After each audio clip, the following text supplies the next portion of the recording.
Welcome to Everything Life and Real Estate. Let's get started with our hosts, Linda McKissick and Dana Gentry. Hi, everyone. Welcome to Everything Life and Real Estate. I'm Linda McKissick. And I'm Dana Gentry. Hey, before we get started, Dana, what's new with you? I literally almost just choked on my new favorite food, right? When I didn't realize it was it was time for me to say my name on my favorite. So commercial break. What's your new favorite food? Oh my gosh, if this is not healthy, but I'm obsessed with this Trader Joe's candy corn popcorn. If you remotely like candy corn or popcorn or both of those things together. It's amazing. And I literally just popped one right in my mouth when we started this. Oh, that's awesome. Yes, I love them both. And so since I'm trying to do one of my 36-hour fast right now, I will say to myself, if Dayton, Ohio has a Trader's Joe, then I'm going to go there tomorrow as soon as I get there and get me some. Oh my gosh, you won't regret it. It is so good. It can't be that bad for you. That is how I delay, don't deny. That's right. Awesome. So, all right. So we're going to actually do a couple things. We're going to actually answer a guest question. So that's kind of exciting. Yeah. And then we're also going to have a review from someone, the same person. So I'm going to share those both at the same time. So this one, we won't say her name because we don't want to give out people's name in case it's something they don't really want told. But this person said, hey, Linda and Dana, I just want to share my gratitude to both of you as I love your podcast. I've listened to every one, and now I'm re-listening to my favorites. I've just started the 6 Perspectives as our weekly team meeting topic. And for the next 6 weeks, I've tasked everyone to download your podcast and listen to the respective episode to be prepared for that meeting. So that's kind of cool. That's awesome. Hope we did good on those perspectives. I know, me too. I always think of things afterwards that we could add. I'm like, oh, I should have added this and I should have added that. So we can always do repeats too. But you both do a great job of having such great discussions on such important topics in our industry. Most recently on the Strengths and Weaknesses podcast has kind of sparked my question for you. Dana, you mentioned that you're a big energy person. So am I. Energy is beyond important to me. And I have brought my team to different events, mastermind, family reunion, mega camp, things like that. And we love feeling the energy and bringing it back to our company. Currently, I have a person on my team who is a top producer and they're doing well. But they're not quite the energy level as the rest of the team. I would kind of say they're probably not a rah-rah person as everyone else. And so the question is this: how do you energize people, especially someone who's a good person, team player, top producer, and just really a good addition to the team? But my fear is that the energy of not being a rah-rah person might rub off on the rest of the people on the team. So, and especially looking that people might look up to that person as a leadership. So what would you suggest I do? Do you have any suggestions? Do you just accept that some people will be different in energy? Do you try to change their energy? That kind of stuff. So Dana, I think you and I both answered her email, but I've kind of since thought about some of the way I answered her email and would kind of maybe like to revamp. So do you want to go first and kind of share what you shared?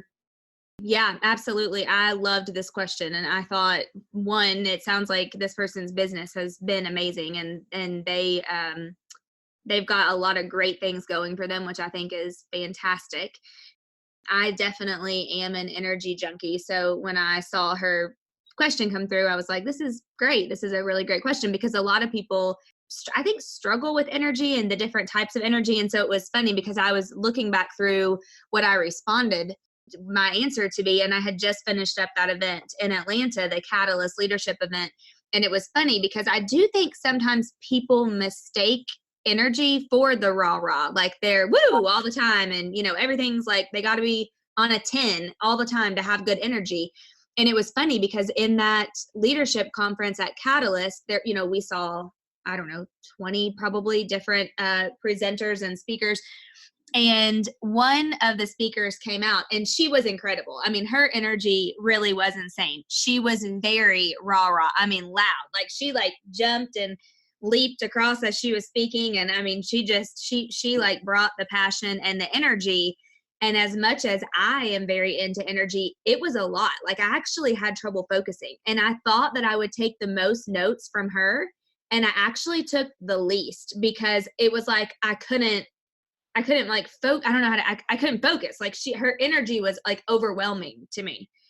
And then this next guy came out and spoke, and he was very quiet. He was very soft spoken. And honestly, this is so horrible because when he very first came out, I was like, like, I don't know, this will, I might be able to take a little break in this one. And honestly, after about like 2 minutes of hearing him speak, I literally turned around and looked at Josh and said, he has amazing energy, because we'd been talking about energy earlier that day. It was just, you could like feel it. He was very passionate. He like was honest. He was digging deep. And he just like, his energy was so contagious to me. And I took so many notes from what he was saying. And his voice didn't change all different octaves or anything like that. And it actually made me think about, that's kind of how I feel around Gary Keller. I mean, he's not rah, shish kebab, jump around the room when he teaches or anything yet. And him way, way, way better. He probably wouldn't say he's like, has a ton of energy. However, he has incredible energy that you can feel because he's so passionate about what he does. So I thought it was just kind of a good thing to point out that just because somebody isn't like super rah, all the time, cheerleader, woo, all the time, doesn't mean that they don't have good energy. Do you agree? Would you agree with that? Yeah, I wrote down a word when you said that. I wrote down the word authentic. Yeah. I think as long as the person is authentic, I mean, like I've seen people get up on stages. Like I remember years ago when I first started teaching and speaking, people would come up to me and they'd say, well, you're so real. And I feel like you make me feel like if you can do it, I can do it. And you feel authentic. And I thought, man, is that what a speaker's supposed to feel? I mean, I in the beginning thought, oh, I don't think a speaker's supposed to feel like that. Are they? Yeah. And then I realized, you got to be who you are, right? And so you've noticed those speakers who come out, and I mean, I could never do Tony Robbins. There's no flipping way. I ain't got that much energy in my whole body for 100 years, But I think the key word in all of this is it authentic? Yep. When I answered her question, I said, man, what a great question. And I asked for permission that we be able to share this because I feel like this is a very important topic. I think sometimes people who have high energy can believe that others are negative or down because their energy is inward, not outward. Now, that being said, the person who's not being energetic around the rest of the energetic people may feel that the rah-rah is fake. Right. In other words, it might be a turnoff for them. Not that that's right or wrong, but it might be the way they perceive it. Because I personally sometimes, if someone is too rah-rah without enough kind of meat to go with it, then I sometimes get annoyed with that rah-rah because it doesn't feel authentic. It feels like rah-rah, and I don't want rah-rah. I want something that I can, hold on to and get something from. And so I said I would first try to understand, who is she? Because no one is right here and no one is wrong, barring that she's not a negative person that's constantly trying to be negative and tear down everything. I definitely would not allow that. Yep. But you just might want to look at her behavior. So I suggested that they go back and look at her behavior, her natural behavior, because if a person's natural behavior is not to be that way, then you're going to ask them to modify, which pretty much anybody can modify for a short term. So again, there's a lot of unanswered questions that we don't have here. Is the person being negative and trying to tear down what the team's doing? Then that's definitely a no-no. But it might be an opportunity just to teach that we're going to have all different kinds. And, it might be also a test of, is there enough meat or content in the meetings that would make someone who doesn't like just being rah-rah for rah-rah's sake needs more meat. Does that make sense, Dana? Yeah, because I think one thing that you say all the time is, depending on the person's profile, so a high I, for instance, they want everybody to like them. And where a higher D, they don't want to be taken advantage of, or they don't want to have their time wasted. Exactly. Yeah. So depending on that person's profile, it may be that they feel like they're having their time wasted. Yeah, that's exactly how I would answer it, because, people's fear is what drives them. And like you said, if it's a high driver, I remember office meetings years ago with my rah-rah manager who thought foo-foo dust fixed everything. And she literally would, sprinkle crap on you. I'm not even sure what's in that was in that stuff, but he's a manager, not a leader. And I'm like, man, I don't need foo-foo dust. I mean, I need something. Value. I need value, right? And so I loved it when I came to KW and they had this regimen that said, in certain proportion, don't allow too many vendors and don't allow, crap that wastes people's time, because then that's when people drop out and start not coming to meetings. Right. So that's kind of what I thought of too, is that maybe there could be. So that's, as a leader, and you and I were just talking about this on another topic, as a leader, when things don't go the way we think they should, and we don't get the response that we thought we were going to get, we do have to turn internal and say, is this something that happens to me on a regular basis? Is there something I think I'm doing, but I'm not? Do I need to change the way that I deliver something? So I would say there's room for that also. Ask questions. Does that person being negative all the time? That's definitely not something you would allow. But then also, what are some things that as a leader you could maybe ask yourself introspectively of what maybe could add value, or maybe could this person be feeling? And, sometimes just getting down and asking them, what do you love most about the meetings? What would you like to see different? Sometimes just asking the hard questions of everybody, you may get some answers that you weren't expecting to get, or you may get some stuff that could actually help you in your meetings, or help you with what's not happening the way you want it to happen. Yep. And actually now I'm just thinking back, because I just had this conversation. I can't believe I didn't think about this, but a similar conversation with somebody who runs a business. It's not a real estate team, but and they called and asked me for advice this past week. And he said, I feel like this person on my team that works with me for me used to be so coachable, and they used to come in with great energy every day. And now it's like they don't want to not listen, but for some reason they don't feel like he said, they used to come in and say, like, I feel like I could learn so much from you. And, they were very open to being coached. And now it's more kind of like they know more, or, or whatever. And he said their energy is just really down. And so it was funny, because I talked to him about one of the other things that I responded to this question for. And I'm a sucker for acronyms, because it's easy for me to remember things that way. So I love when somebody teaches with an acronym that I can remember. When I heard Dr. Matt Townsend at some sort of a Keller Williams event. I don't remember which one it was the first time I heard him, but he is incredible. He does a group coaching all around building relationships, and just how to add value to a relationship. And so I told her, and this is what I told my friend that called too, one of the acronyms that he uses that I loved is STARVED, STARVED. And he said that those are the 7 basic needs of every human in order to have a great relationship.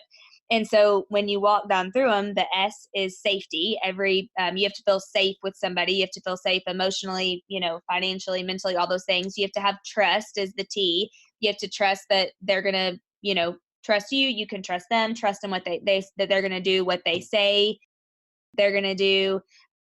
And then the A is appreciation. And this one is a weird one, because some people would say that they don't really have to be shown appreciation all the time. But Dr. Townsend says that everybody wants to feel appreciated. It's just people like it in different ways. So some people may want to be appreciated in front of the whole entire team, or in front of the whole group, where somebody else that might like embarrass them or drive them nuts, and they just want to be appreciated, via one-on-one, like a text or something like that.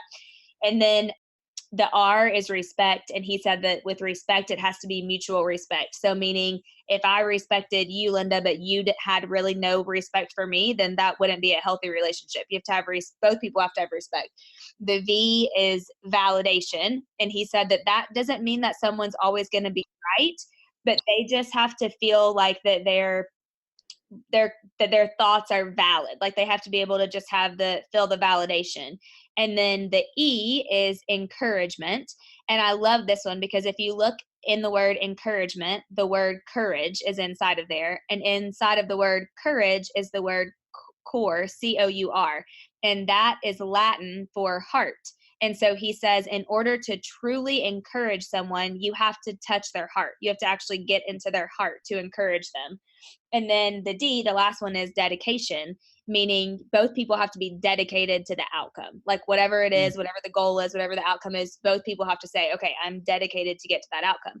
So when I was thinking about this question and the energy question, my automatic first thought was, what is this person missing, this team member missing from the starved? Has something happened that she doesn't feel safe? Has something happened that maybe she doesn't feel like she's valid to say anything? Has she lost respect for somebody?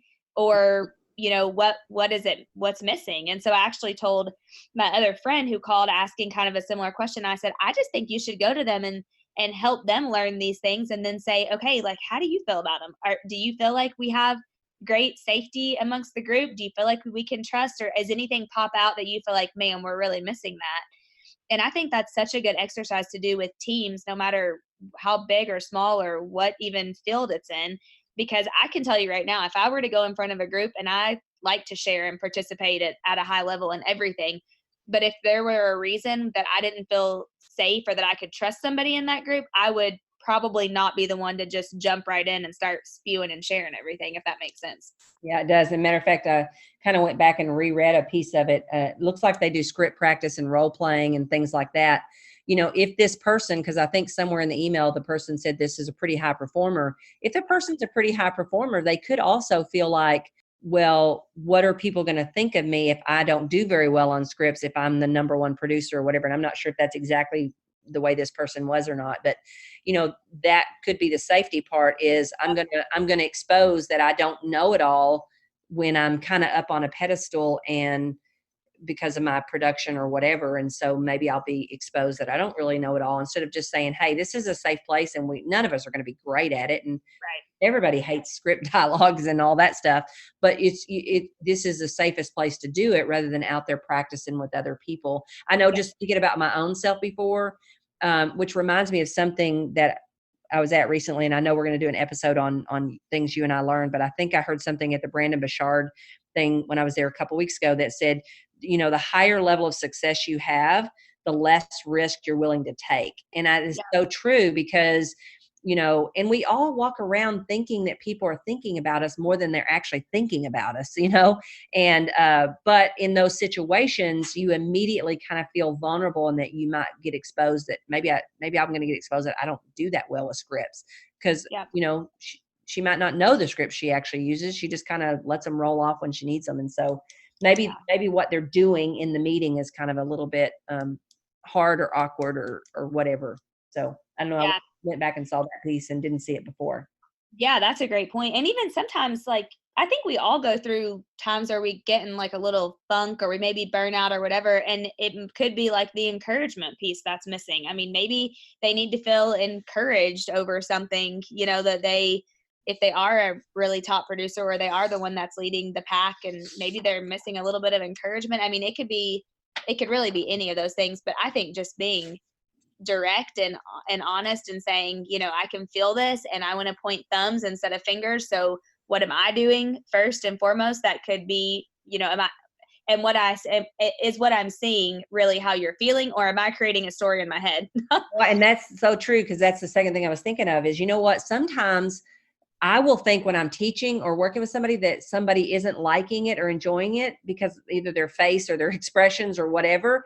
And then if I ask them or confront them about it, they're like, oh, no, I love it. You're like, oh, seriously, could you have told your face about 4 hours ago? Because I'm sitting up here freaking out thinking you hated it, So sometimes we have to be careful, because it's what we think they're thinking and feeling that's not even close. I remember there was a book I read. It was when Andrew was really sick with cancer. I'm telling you, running is the only thing that got me through those 10 and a half months, because I just needed, you want to fix something and you can't fix cancer, and you just have to go through it. And sometimes I'd rather go around things than through them.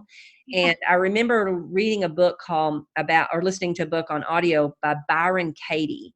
And she has this exercise that she does that you kind of have to ask yourself, what if it's not what I think it is, or something like that, or what if they don't mean that at all? And I think that's such a healthy thing for us to do, because I know I will dwell on something and, make myself sick over something that may not even remotely be the way I'm envisioning it to be, or they may not be thinking, or, and I'm sweating and wasting valuable energy fretting over something that's not even their perception of it at all. It's what I perceive them to be thinking or feeling. So that might be another thing too, is you might find out that, the person actually likes it all, right? And so again, unless there's a negative, drag everybody else down, a conscious, I'm going to be defiant against this, or I'm going to make it negative for everyone. I don't know. I think I would be in curiosity more than I would be in judgment about the person.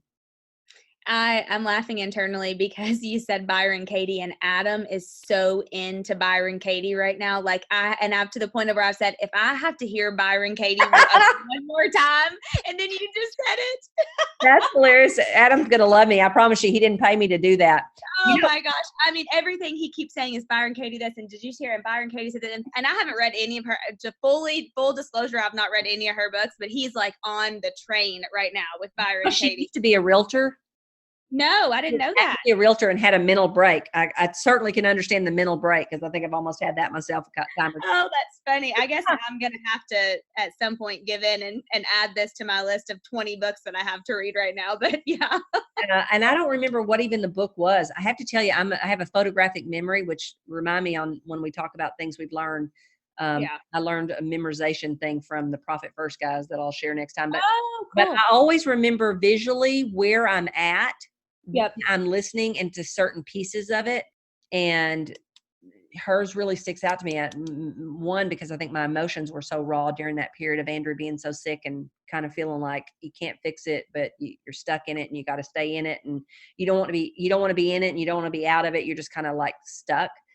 And so I remember that book so well, because I think we spend a lot of time thinking we know what someone's thinking or feeling, and how many times could it actually be wrong, and we've wasted good quality time that we're miserable. Because I'm the kind of person, if I think someone thinks or feels a certain way, I'm miserable. I don't sleep at night. I really can let it affect me. I really, really can. Yep, totally. I'm just wondering, you may not remember it, but was it Question Your Thinking Change the World? I don't think it was that one. It was probably one of her older ones. Okay, I think that we'll have to go back and try to find it, because and I'm trying to look back and see which one Adam told me that he's been reading. Yeah, we'll put a link at the bottom of the show notes to how to get to whatever books she has, and then somebody can just pick whichever one jumps out of them. But yeah, it was probably one of her older ones. But now it makes me want to go back and look for that one too, because I really did enjoy it. Yeah. And sometimes you enjoy a book because it's exactly what you need at that moment, not necessarily. I think if I went back and listened to them at another time, I'd be like, what did I even hear in there? Totally. But all the time. You never know. I think you get what you're open to and what you need to get or what you're looking for. Yeah, definitely. Yep. Was there anything that you didn't say in her response that you would say now that we haven't already talked about? Yeah, I think, the main thing was to respect who that person is, unless,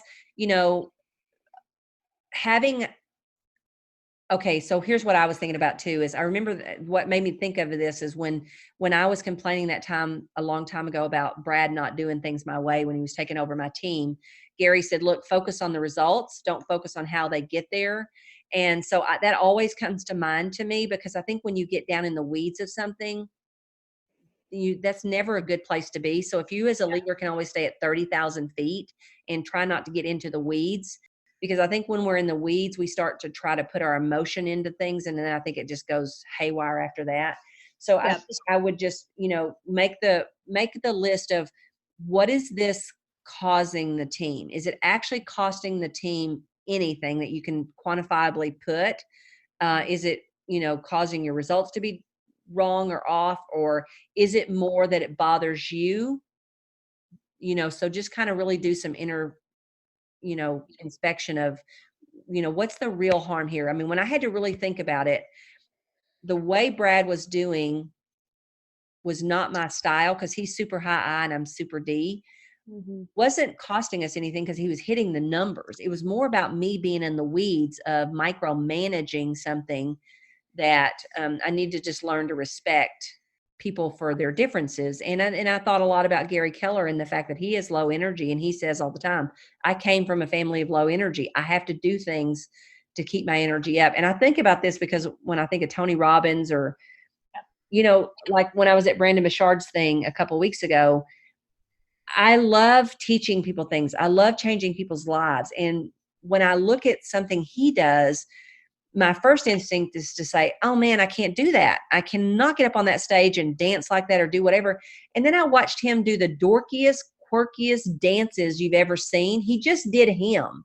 Yeah. And instead, if you were thinking about doing something like that, you would try to compare yourself to Tony Robbins. Yep. Well, I'm not Tony Robbins and I'm never going to be Tony Robbins, but I wouldn't do it that way, but I would do it my way. And so does that make sense? Totally. And honestly, if you were to try to go and do that like Tony Robbins, people would totally feel that was disingenuous because it wouldn't be something that's you. Exactly. Instead of beating myself up and say, I can never do that because I don't do it like so-and-so. Instead, I could do that if I made the decision to do that, but I would do it my way. And it would work because it's my way, right? So I think we got to be careful and not compare, each other, to somebody who's. I just heard this today on. Actually, it was actually our pastor. It was our own church podcast. I had missed some Sundays, so I went back to listen to him. And the guy's actually from London, so I'm hoping maybe we can go to his church. Oh, cool. There in London. But he talked about that we sometimes look to our left, to our right, to the Christian to the right that does it all looks like perfectly. And then the one that looks like they're off the rails, and you kind of just adjust yourself in the middle. And so I think we have to stop. The world is the way it is because we're all different and unique. And so unless it's affecting the production of the team in some way, or they're trying to impede their views and their low energy on everyone else, I don't think I would let it. I would just learn to teach people to work with each other's differences and maybe look for some feedback like you said. Yeah, no, I love that. I think that what you said is spot on. I wouldn't have changed anything. You just reminded me though of the thing I say every morning of I'm the Craig Groeschel thing. I'm running my race. Yeah. Because we try to compare to everybody else's, and really this is the race that everybody has their own. And when you try to do something of somebody else's way, it ends up not working anyway. So true. So true. So we're about out of time. I really want to say thank you for the question, because we've really had a good time Great question. Batting this one around, and hopefully we were able to add a little bit of value for what her situation and her particular situation was. So anything last you'd want to add, Dana, or think we pretty much summed it up, beat this one to death? I don't think so, but I agree. I thought it was a great question. And I think it's a part of that business leadership cycle that everybody goes through. So I think it was, hopefully we added some value.